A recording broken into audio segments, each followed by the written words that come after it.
আমি অনন্যা আর বাঙালি রান্নাতে আপনাদের আরও একবার স্বাগতম।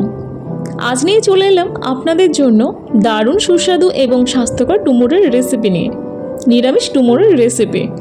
প্লিজ কোথাও স্ক্রিপ্ট না করে ডুমুর কাটা থেকে রান্না করা পুরো ভিডিওটা আপনাদের দেখার জন্য অনুরোধ রইল। এই ডুমুর সাধারণত সারা বিশ্বে পাওয়া যায়। পাকা এবং শুকনো ডুমুর খাওয়া হয় এবং আমাদের সকলের কাছে পরিচিত কাঁচা ডুমুরের রান্না, যা সুস্বাদু তরকারি বা সবজি তৈরি করা হয়। ডুমুর খেতে অনেকে ভালোবাসেন কিন্তু কাটতে পছন্দ করেন না, তাদের জন্য বলবো ডুমুর অর্ধেক করে কেটে মাঝখানে যে শক্ত বীজ সেটা ছুরি বা চামচের সাহায্যে বার করে নিন। এভাবে ডুমুর কাটলে ডুমুরের পুরো অংশটা পাওয়া যায়, আর তা না হলে আমার মতো কাটতে পারেন যেভাবে আমি কাটছি। মানে ডুমুরের সাইডগুলো নিয়ে মাঝের অংশটা মানে শক্ত বীজটা ফেলে দিচ্ছি, আর যে ডুমুরের ভেতরের দানাটা ছোট মানে শক্ত এখনো হয়নি সেগুলো পুরোটাই নিয়ে নেব।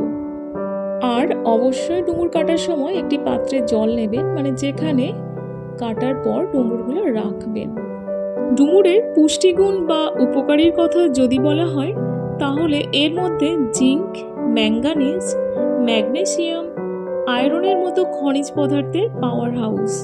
এটি নিয়মিত খেলে শরীরের প্রতিটি অঙ্গের জন্য খুব উপকার। এই ডুমুর খেলে কোষ্ঠকাঠিন্য দূর হয়, কারণ এর মধ্যে আছে প্রচুর দরকারি ফাইবার। এই ফাইবার হজমে সাহায্য করে, ডায়রিয়া বা অন্য কোনো রকম পেটের সমস্যা হতে দেয় না। এখন কেটে রাখা ডুমুরগুলো পরিষ্কার জলে 2-3 বার ভালো করে ধুয়ে নিতে হবে। এখন কেটে রাখা ডুমুর একটি পাত্রে জল দিয়ে সিদ্ধ করে নিতে হবে। এখানে আমি ডুমুরের সঙ্গে আলু দিলাম, নুন স্বাদ অনুযায়ী দিয়ে দেবেন, হলুদ গুঁড়ো 1 চামচ। তো সব কিছু দিয়ে এখন ঢাকা দিয়ে দিলাম সিদ্ধ হওয়ার জন্য। ডুমুর সিদ্ধ করতে বেশি সময় লাগে না, জাস্ট 5 থেকে 7 মিনিট ঢাকা দিয়ে রাখলেই ডুমুর সিদ্ধ হয়ে যাবে। তো দেখে নেওয়া যাক ডুমুর সিদ্ধ হয়েছে কিনা। সেই সঙ্গে আলু তো সিদ্ধ হয়ে গেছে।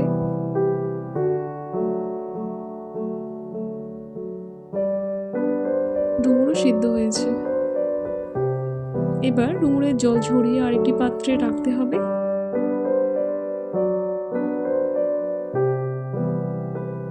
ডুমুর রান্না করার জন্য একটি মশলা তৈরি করতে হবে। তার জন্য একটি পাত্রে আমি কড়াতে তেজপাতা, জিরে, শুকনো লঙ্কা আর 2টি এলাচ নিয়ে নিলাম। এগুলো হালকা করে ভেজে নিতে হবে এবং একটা গুঁড়ো মশলা তৈরি করতে হবে। ভাজা কমপ্লিট, এগুলো ঠান্ডা করে গুঁড়ো করতে হবে। একই কড়াতে আমি পরিমাণ মতো সর্ষের তেল নিলাম। তেলের মধ্যে দিয়ে দিলাম 2টো শুকনো লঙ্কা আর 1/2 চামচ জিরে আর অল্প হিং। এবার সিদ্ধ করে রাখা আলু আর ডুমুরগুলো দিয়ে দিলাম। সবকিছু বেশ ভালোভাবে নাড়াচাড়া করতে হবে, মানে ভেজে নিতে হবে। এখন দিয়ে দিলাম 1 চামচ আদা বাটা, হলুদ গুঁড়ো 1/2 চামচ আর নুন। সিদ্ধ করার সময় নুন দিয়ে থাকলে অবশ্যই দ্বিতীয়বার নুন দেওয়ার সময় টেস্ট করে দেবেন। আর দিয়ে দিলাম কয়েকটা কাঁচা লঙ্কা। এটা অপশনাল, আপনি দিতে পারেন কিংবা নাও দিতে পারেন। জল দিয়ে ঢাকা দিয়ে দিলাম। এই সুস্বাদু সবজিটির অনেক গুণ। ওজন কমাতে সাহায্য করে, শরীরের মেদ নিয়ে যারা দুশ্চিন্তা করেন তাদের জন্য খুব উপকারী। এর ফাইবার মেটাবলিজমকে ঠিক রাখে এবং শরীরের আকার বা অকারণে যে মেদগুলো জমে সেগুলো জমতে দেয় না। নানা কারণে উচ্চ রক্তচাপের সমস্যা দেখা দিতে পারে। নিয়মিত ও পরিমিত ডুমুর খেলে আমাদের শরীরে সোডিয়াম পটাশিয়ামের সামঞ্জস্য ঠিক থাকে, ফলে উচ্চ রক্তচাপ হওয়ার আশঙ্কাও কমে যায়।